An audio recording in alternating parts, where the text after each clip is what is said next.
तिखट तडकामध्ये आपलं स्वागत आहे। आज आपण रोजच्या जेवणामध्ये जी कारल्याची भाजी बनवतो ती आज आपण मसाल्याची कारल्याची भाजी बनवूया। इथे मी 2 मोठे कारले घेतले होते। हा एक कारला आहे आणि हे अर्धे याचे तुकडे करून घेतले। या पद्धतीने त्याचे पीसेस बारीक बारीक करून घ्यायचे। त्यासाठी 2 कांदे घेतलेले आहेत, शेंगदाण्याचं कूट आहे, तर मसाला आहे, हिंग, हळद, गूळ आहे, मीठ, इथे वाटण आहे कांदा खोबऱ्याचं, इथे धन्या जिऱ्याची पूड आहे आणि आलं लसणाची पेस्ट आहे। आता आपण भाजी बनवायला घेऊया। इथे कारला आपण चिरून घेऊया। हे कारल्याच्या वरचं मी काही काढलेलं नाहीये, तुम्हाला पाहिजे असेल तर तुम्ही असं खरडून काढू शकता, पण ते आमच्याकडे आवडतं म्हणून तसंच ठेवलंय। असं बारीक बारीक चिरून घ्या।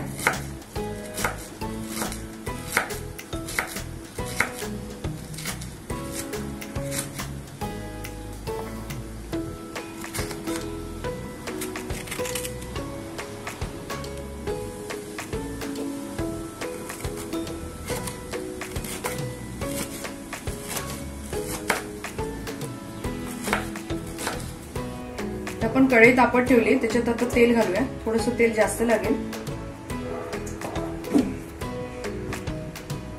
त्याच्यामध्ये कांदा घालूया,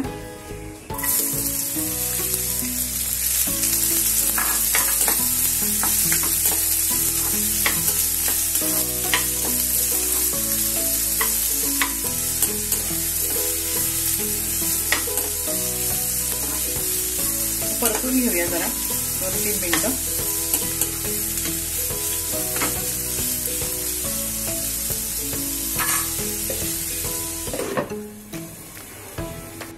इथे आपला कारले कापून झालेत, आपण थोडंसं मीठ टाकून त्याला असं चोळून ठेवूया आपला कांदा वगैरे परतेपर्यंत।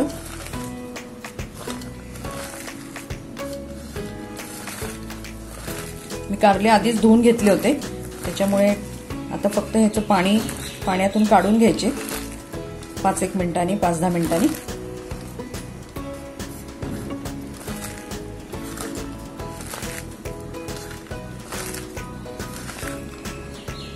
आपण हे जरा थोडंसं त्याला झाकून ठेवूया।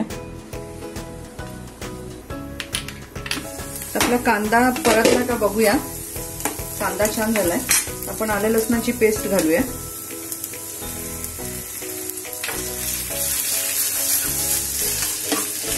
त्याच्याच बरोबर हे कांदा खोबऱ्याचं जे वाटण आहे हे घालूया।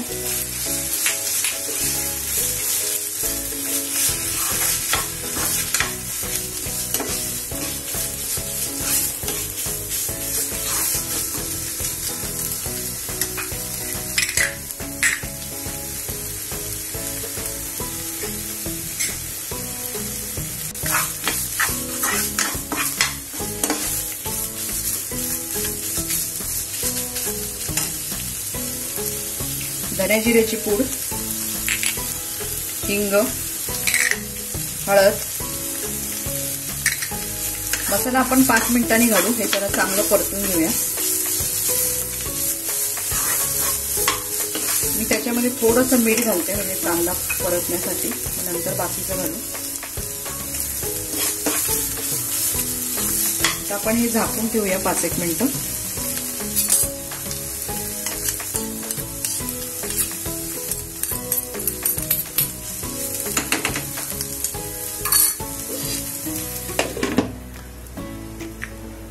आपण ही भाजी मीठ जी लावलेली आहे ती आता आपण एकदा स्वच्छ पाण्यातून काढून घेऊ। त्याचा कडवटपणा जो असेल तो निघून जाईल।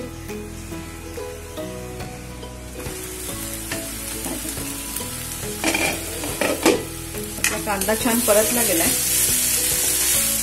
त्याच्यामध्ये आता आपण ही भाजी पाण्यातून काढून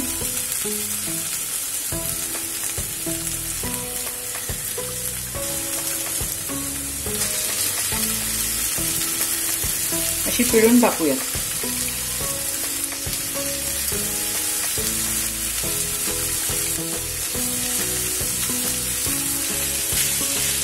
आपण त्याच्यामध्ये हा मसाला घालू।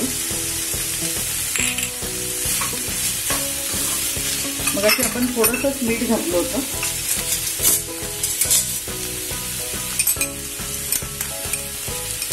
थोडं मीठ घालूया।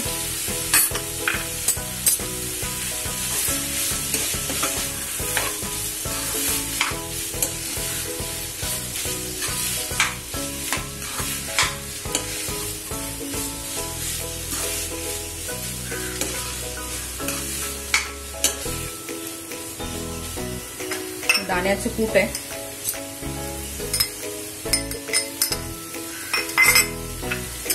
हा चवीला गूळ आहे. आपण आता घालू हा सगळा.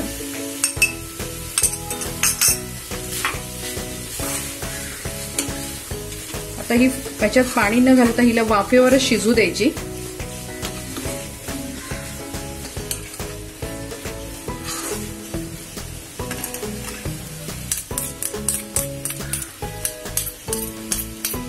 मंद सीम वरती आपण याला शिजू देऊ. आता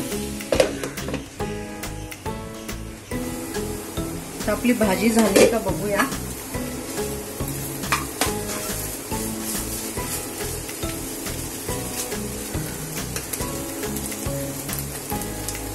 आपलं कारलं शिजलंय चांगलंच. ही भाजी तयार झाली आहे. आता आपण ती काढून घेऊया.